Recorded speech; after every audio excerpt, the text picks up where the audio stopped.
मेरी शादी तय पा चुकी थी। बड़ी मुश्किल से अम्मा के नाक के नीचे कोई रिश्ता आया था। पहले तो जो भी लड़की मुझे अच्छी लगती, इसके घर वाले जहेज अच्छा नहीं देते, जिसकी वजह से इनकार हो जाता था। अब अम्मा को जो लड़की अच्छी लगी थी वो थी तो मुतवासित तबके की ही, मगर जहेज हमें गाड़ियां भर भर कर मिला था। लड़की आम सूरत सी थी, मगर इस लड़की के वालिदैन मुझे गाड़ी भी लेकर दे रहे थे, तो इनकार कौन खड़ा करता। खैर मैं दुल्हा बना बैठा था, साथ दुल्हन भी अच्छी ही लग रही थी। मैंने दिल में शुक्र किया कि शुक्र है दुल्हन का कुछ तो रूप निकला, नहीं तो मेरे बॉस के सामने ही मेरी कितनी बेइज्जती होती। मैं एक बहुत अच्छी फर्म में काम करता था। जलाल एडसेंस का दूर दूर तक डंका बजता था। मैं भी अच्छा खासा कमा लेता था। वो अपने एम्बुलेंस को तनख्वाह ही इतनी दिलकश देते थे। मैंने अपने बॉस और इनकी फैमिली को मदऊ किया था, इसलिए मेरे बॉस जलाल अहमद और इनके 2 बच्चे आए थे। बेबी तो हयात न थी। मैं बॉस से मिलने स्टेज से उतर आया था। बॉस और इनके बेटे से बगल गैर हुआ, जबकि इनकी बेटी माहा ने मेरा हाथ थाम कर मुझे मुबारकबाद दी थी। आह, क्या छा जाने वाली शख्सियत थी माहा की। मैं तो देखता ही रह गया।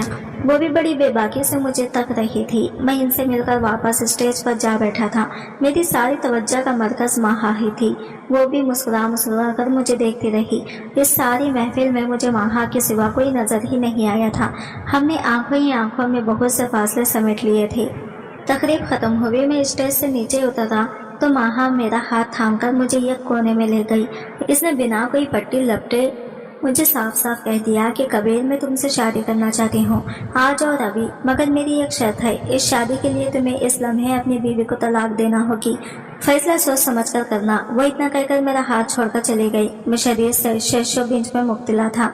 मैं चुपचाप अपने बेडरूम की तरफ बढ़ गया, जहाँ सजी सवरी से सहरिश बैठी थी। वो मुझसे शर्मा कर नजरें नीचे किए बैठी थी, जबकि मैं तो इस उलझन में था कि किसी के हक में फैसला करूं। मैंने तराजू में सहरिश के वालिदैन का दिया हुआ चंद लाख का जहेज रखा, तो दूसरे पल्ले में माहा की करोड़ों की जायदाद। फैसला साफ था, माहा का पल्ला भारी निकला। अब मैं ये सोच रहा था कि सहरिश से कैसे जान छुड़वाऊं कि सांबे मर जाए और लाठी भी ना टूटे।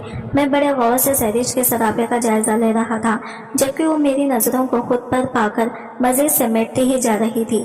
काफी देर मैं इसका जायजा लेता रहा। आखिरकार मेरी नजर इसके बदनुमा पाँव पर पड़ी। चेहरे और पाँव की रंगत में जमीन आसमान का फर्क था। हाथ भी वाजिब से ही थे। उठो, मुंह धोकर आओ अपना। ये जो आटा मुंह पर मल रखा है इसको उतारो। मेरी आवाज पर इसने सर उठाकर मुझे बड़ी बेयकीनी से देखा था। आंखों में गिला था, शिकवा भी था, मगर मैंने नजरअंदाज कर दिया। समझ नहीं आई तुम्हें? जल्दी करो। वो बेचारी बड़ी मुश्किल से उठकर वॉशरूम में गई थी। इसने वहाँ अच्छी खासी देर लगा दी थी। जब वो आई तो इसकी आंखें सुर्ख अंगारा बनी हुई थी। वो अपनी हतक पर रोकर आई थी। मैंने फिर भी किसी किस्म की कोई रायत न बरती थी। मैंने इसे हाथ से पकड़ा और खींचता हुआ बाहर ले गया। बाहर अब भी मेहमान मौजूद थे। देखो देखो लोगों, मेरे साथ कितना बड़ा धोखा हो गया है। इतनी प्यारी दुल्हन दिखाकर मुझे ये सड़ा हुआ बैगन दे डाला इन लोगों ने। मैं इसको किसी तौर पर कबूल नहीं करूंगा। मेरी बातें सुनकर मेरी अम्मा घबराई हुई मेरे पास आई थी। ये क्या ड्रामा लगा रखा है? मैंने अम्मा के कान में कह दिया कि बॉस की करोड़ों की जायदाद और इसकी बेटी। अम्मा मुस्कुरा दी और बोली, करते रहो ये ड्रामा। मैंने एक भी लम्हे की ताखिर कैसे बिना सहरिश को तलाक दे दी। तलाक का लफ्ज सुनते ही वो बेहोश हो गई थी। आसपास के लोगों ने आगे बढ़कर इस पर पानी छिड़का था। तभी माहा आगे बढ़ी और बोली कि मैं तुमसे शादी करूंगी कबीर। सब लोगों को साम सूंघ गया था। आखिर ये हो क्या रहा था? बॉस आगे बढ़े और बोले कि माहा, घर चलो। ऐसा हरगिज नहीं हो सकता। लेकिन इसने खुदरे बदतमीजी से अपने बाप का हाथ झटक दिया और बोले, मेरे मामलात में दखल अंदाजी मत करें। मैंने इस शाम बॉस की आंखों में उतर जाने वाली बेबसी को बड़े गौर से देखा था। इनकी आंखें भी नम हो चुकी थी, मगर वो चाहकर भी कुछ न कर पा रहे थे। माहा का भाई अली बाप को दिलासा दे रहा था। मेरा बॉस ने पता नहीं बेटे के कान में क्या पढ़कर फूका था। वो आगे बढ़ा और बोला, चूंकि सहरिश की रुखसती नहीं हुई थी इसलिए इस पर इद्दत आयद नहीं होती। अगर सहरिश और इसके वालिदैन को एतराज न हो तो मैं इस सहरिश को वो इज्जत देना चाहता हूँ जो कबीर ना दे पाया। मेरा जी चाहा मैं अली के मुंह पर खून से बरसा दूं। इसकी हिम्मत कैसे हुई मेरी छोड़ी हुई लड़की को इस घर में ब्याह कर ले जाने की जहाँ मैं जाने वाला था। सहरिश के वालिदैन को यह मौका गनीमत से कम नहीं लगा। उन्होंने झट से हाँ कर दी। यूं आयन फाइनन हम दोनों की निकाह हो गई। माहा मेरी हुई और काली कलोटी सहरिश चली की। सब कुछ इतनी जल्दी में हुआ कि हर कोई हैरान सा था। वाकयात ने इस तरह पलटा खाया कि किसी को कुछ सोचने समझने का वक्त ही नहीं मिला था। यूं मैं जलाल अंकल का दामाद बन गया, घर दामाद। कुछ रस्में हुई, इसके बाद मैं अपने कमरे में आ गया और सहरिश अली के कमरे में चली गई। मुझे नहीं मालूम अली ने इस रात सहरिश को कबूल भी किया था या नहीं। बस मुझे इतना मालूम था कि एक ही मुलाकात में महा मेरी दीवानी हो गई थी। वो मुझसे वादी सदके जा रही थी, मेरे नाज नखरे उठा रही थी। अगली सुबह मैं और महा बड़े खुशी खुशी से डाइनिंग हॉल में पहुंचे थे। हम दोनों खुशी से चहचहा रहे थे, जबकि अली और सहरिश पूजे पूजे से खामोश खामोश से थे। मुझे बहुत हंसी आई थी। आई बड़ी मेरा मुकाबला करने वाली। पहले नसीब तो मुझ जैसी लाती। मुझे जलाल अंकल से तौखा थी कि वो मुझसे कलाम नहीं करेंगे, मगर वो मेरे साथ बड़े नॉर्मल अंदाज में गुफ्तगू कर रहे थे, जैसे कल कुछ हुआ ही नहीं। इनकी हालत देखकर मैं साफ समझ गया था कि वो अपनी हट दरम बेटी के हाथ के कठपुतले हैं। और मजे की बात यह कि इनकी बेटी मेरी असील थी। अब वो वक्त दूर नहीं था जब मेरे भी शेयर्स इस अजीम बिजनेस में होने वाले थे। शादी के 2 हफ्तों के बाद मैंने ऑफिस ज्वाइन कर लिया था, जबकि अली तो वलीमे के बाद से जा रहा था। सहरिश हर लम्हा उदास रहती, पता नहीं क्यों, मगर इसकी उदासी मुझे बड़ा लुत्फ देती थी। मैंने नोट किया था कि महा मुझे सहरिश के सामने ज्यादा इज्जत देती है। मेरे लिए यह भी फख्र की बात थी। मैं नत नए कपड़े खरीद रहा था, सैर व तफरीह के लिए कभी कहीं जा रहा था तो कभी कहीं। मेरी शख्सियत तो पहले भी जाज़ब नजर थी, मगर अब तो दौलत के रेल पैल ने मुझे मजीद निखार दिया था। लोग अब मुझे इज्जत की निगाह से देखते थे। आखिर में जलाल अंकल का दामाद जो था, इस दिन से पहले दिन बड़े खूबसूरती से गुजर रहे थे। मुझे नहीं मालूम था वो मनहूस दिन मेरी बरसात ही पलट देगा।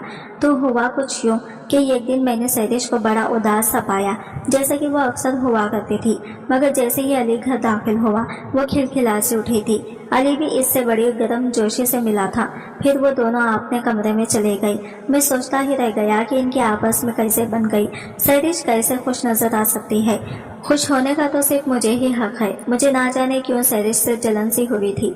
रात गए जब वो कमरे से निकली तो सीधी किचन में घुस गई।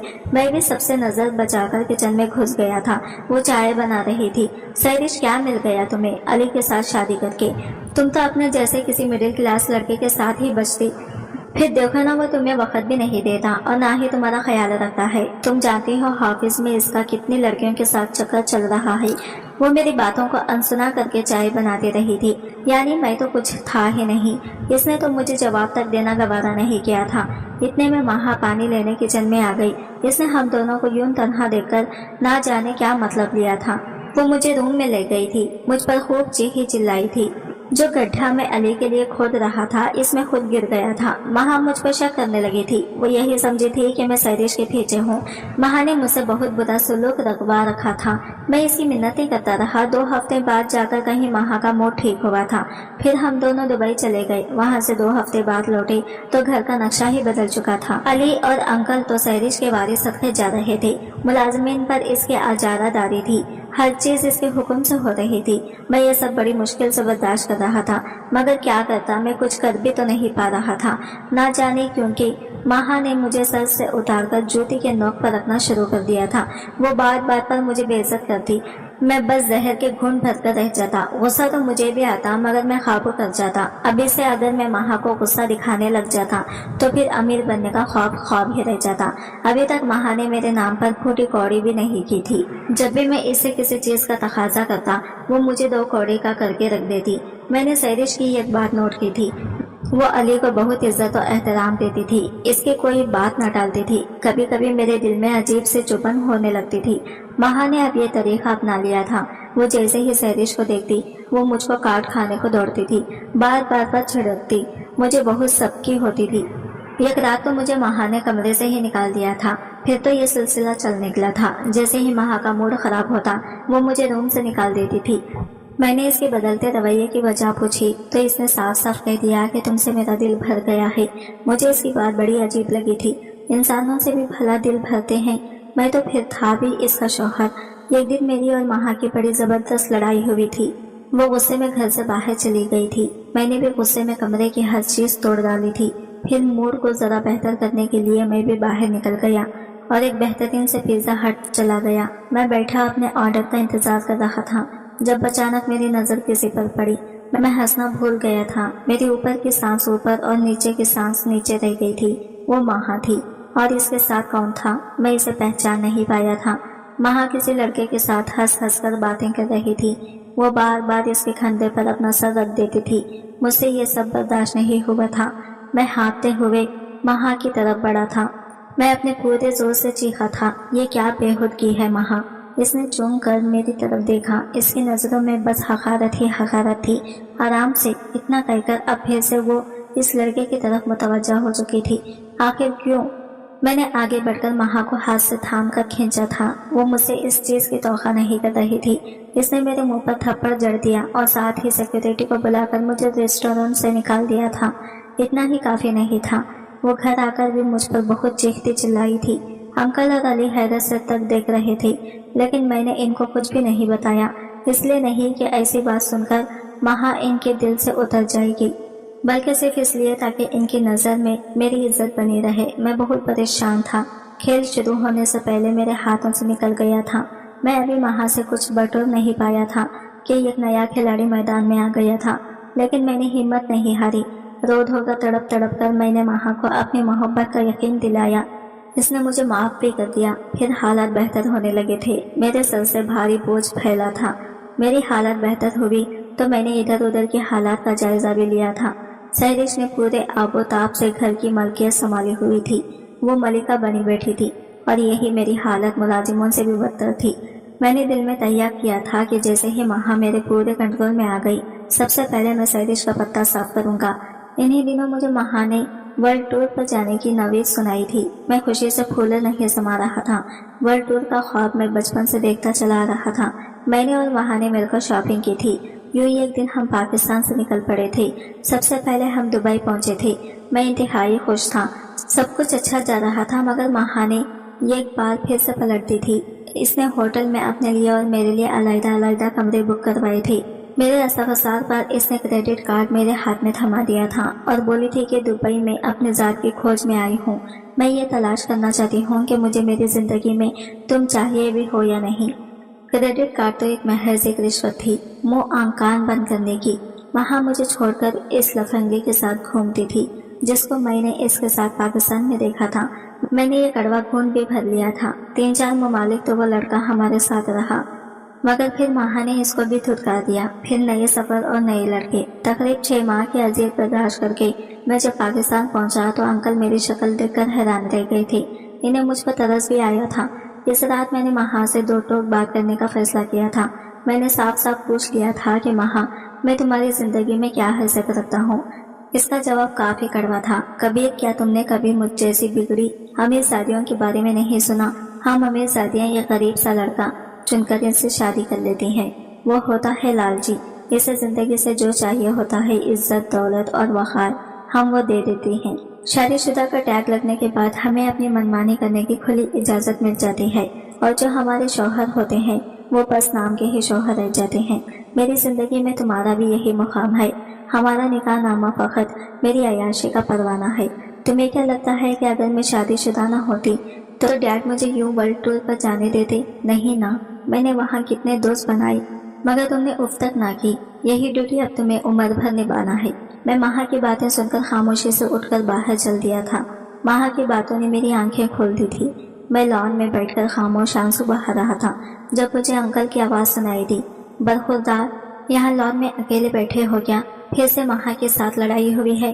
ان کی بات سن کر میں زاروں خطا رونے لگا تھا۔ پھر یوں ہی روتے دھوتے میں نے انکل کو مہا کے بارے میں سب کچھ بتا دیا تھا۔ وہ اداسی سے سر ہلاتے رہے تھے۔ پھر بولے تو کیا؟ میرا جھکا ہوا سر شرم سے مزید جھک گیا تھا۔ تم نے ہیرے کی تلاش میں ہیرا ہی گوا دیا۔ تم تو کوئلے کو ہیرا سمجھ بیٹھے تھے، مگر ایسا نہیں ہے۔ وہ واقعی میں سچ کہہ رہے تھے۔ پھر بڑی دیر خاموش رہنے کے بعد بولے، مہا 4 سال کی تھی جب اس کی ماما فوت ہو گئی تھی۔ مہا ہر وقت روتی رہتی تھی۔ میں نے علی نے اسے اتنا پیار دیا کہ کوئی حد نہیں۔ اس کی ہر جائز ناجائز بات مانی، تب کہیں جا کر ماما دکھ وہ دل سے نکال سکی تھی، مگر تب تک وہ بہت دیر ہو چکی تھی۔ اسی لاڑ پیار میں مہا میرے ہاتھ سے نکل گئی تھی۔ اس نے میری ہر بات کو رد کر کے اپنی ہی مانی۔ تم سے شادی بھی تو اس نے مجھ سے ٹکر لے کر کی تھی، مگر میں نے اس بات کو بھی نظر انداز کر دیا۔ دیکھو، اگر تم نے اس کا ہاتھ تھام ہی لیا ہے تو یہ سب برداشت کرنے کے لیے تیار ہو جاؤ بیٹا، کیونکہ وہاں سدھرنے والوں میں سے نہیں ہے۔